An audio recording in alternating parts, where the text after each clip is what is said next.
मंडळी, कधी तुम्ही गव्हाच्या पिठामध्ये निरमा टाकून बघितलाय का? नसेल टाकला तर आजपासून नक्की टाकणार आहात. नमस्कार, मी प्राजक्ता तुम्हा सर्वांचं खूप खूप स्वागत करते आणखी एका नवीन व्हिडिओमध्ये. बऱ्याचदा आपल्या घरामध्ये एकदा उंदीर घुसला ना तर तो जातच नाही आणि घरामध्ये एवढं नुकसान करतो. अगदी आपले कपडे असतील, त्याचबरोबर घरातील अगदी वायर वगैरे असेल आणि कुठेही तो जातो. मग अशा वेळेस आपलं नुकसान होतच तर होतच, पण त्यासोबत आपल्या घरामध्ये जे आहे अगदी घाण सुद्धा होते, कारण तो उंदीर इकडे तिकडे जो आहे तो फिरत असतो. तर उंदराला पळवून लावायचा हा जबरदस्त उपाय तुम्ही नक्की ट्राय करा. तुम्हाला काय करायचं आहे, इकडे घ्यायची आहे तुरटी. तुरटीला हिंदीमध्ये फिटकरी म्हटलं जातं. अगदी आपल्याला थोडीच लागणार आहे, जास्त आपल्याला तुरटी घ्यायची गरज नाही. इथे जे जे इन्ग्रेडियंट्स मी घेतलेले आहेत ते इन्ग्रेडियंट्स मी खाली डिस्क्रिप्शन बॉक्सला सुद्धा देते, तुम्ही तिथून सुद्धा डायरेक्टली बघू शकता. तर तुम्ही बघू शकता आपण याची अगदी व्यवस्थितरित्या पूड करून घेतली आहे. फक्त आपण अगदी दाबलं तर लगे व्यवस्थित तुरटीची पूड होऊन जाते.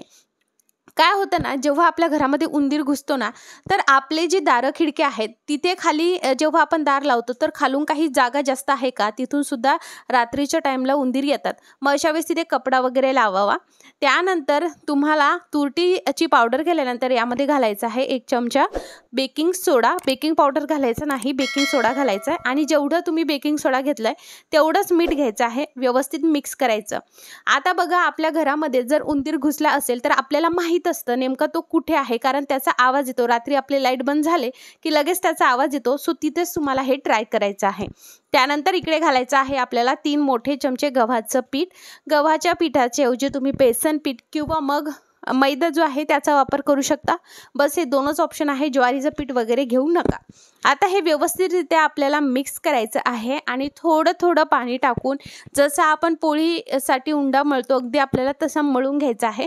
अगदी थोडं थोडं पाणी टाका, अगदी सैलसर उंडा मळून नाही घ्यायचा आपल्याला, असं थोडासा ना घट्ट उंडा आपल्याला इथे मळून घ्यायचा आहे. आता बघा, मी इकडे उंडा मळून घेते, पण त्यासोबत तुम्हाला काही गोष्टी सुद्धा सांगते. जेव्हा आपल्या घरामध्ये उंदीर येतो, जर तो एखाद्या ठिकाणी गेला असेल तर आधी सगळ्यात पहिले आपल्याला हे करण्याच्या आधी तिथे बघायचं आहे की जिथे उंदीर आहे तिथे त्याने खूप नुकसान केलं की नाही. स्वच्छता ठेवायची आहे. नंतर तुम्हाला हा हॅक करायचा आहे आणि तुम्ही बघणार घरामध्ये जर उंदीर आला असेल तर नक्कीच तो घराच्या बाहेर जाईल.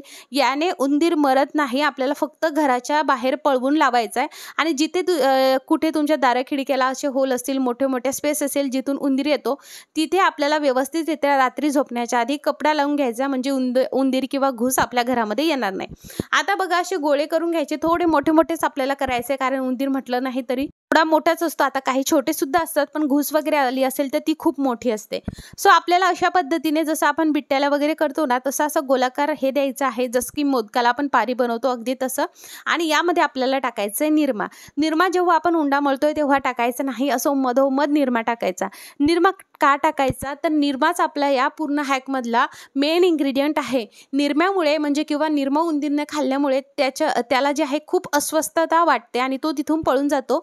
निरम्यामध्ये स्लरी असते आणि त्या स्लरीमुळे उंदराला जे आहे अगदी कसं तरी होतं आणि तो तिथली जागा नक्की सोडून घरातून पळून जातो. त्यामुळे आपल्याला अशा पद्धतीने करायचे. जिथे कुठे उंदीर येत असेल तिथे तुम्हाला हा जो काही लाडू आहे तो टाकायचा आहे. एक गोष्ट नक्की लक्षात घ्या, एका हप्त्याने आपल्याला हे चेंज करायचे. आत तर निरमा तसा राहील, पण वरचं जे काही आवरण आहे ना एक कडक होईल म्हणून सांगते. पण तुम्ही टेन्शन घेऊ नका, एका हप्त्याभरात तर घरातून उंदीर जाईल म्हणजे जाईलच. फक्त तुम्हाला हे नेहमी नेहमी ट्राय करत राहायचं आहे, जोपर्यंत घरातून उंदीर पळून जात नाही. सो नक्की ट्राय करून बघा. व्हिडिओ आवडला असेल मित्रपरिवारासोबत नक्की शेअर करा. व्हिडिओ आवडला असेल लाईक करा, आवडला नसेल डिसलाईक सुद्धा करू शकता.